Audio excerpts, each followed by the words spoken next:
Guys, welcome to our next room tour. So now we're at Stockholm.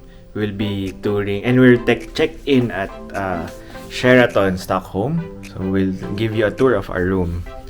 We'll just flip the camera again. So now when you enter the I'll show you the door. So when you enter the door right here, what you can see here are the cabinets. So we placed our jackets here. So cabinets, bags, and then they have some bathrobes, and then some slippers. Then the bar area, mini bar area. You have a refrigerator here. Doesn't have any bar items. It's just a personal fridge. You can also place some of your snacks. Then they also have complimentary water, tea, and the hot kettle, and then ice bucket. So there's a place where you can place your bags.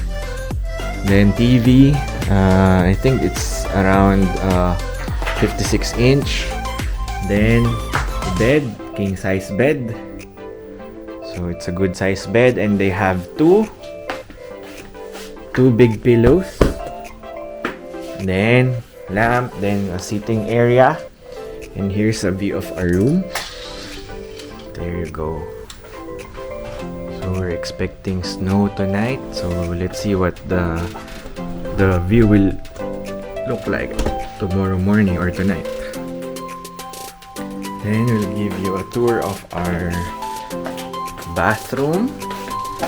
So it's a fairly sized bathroom with bathtub, shower.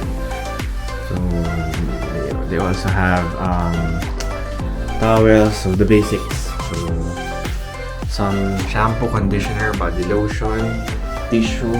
But they don't so their hair dryer, but they don't have any brush or toothbrush or toothpaste, complimentary toothbrush or toothpaste. So there you go. So at least it will help you to decide if you want to avail of this room on your future visit in Stockholm. See you guys.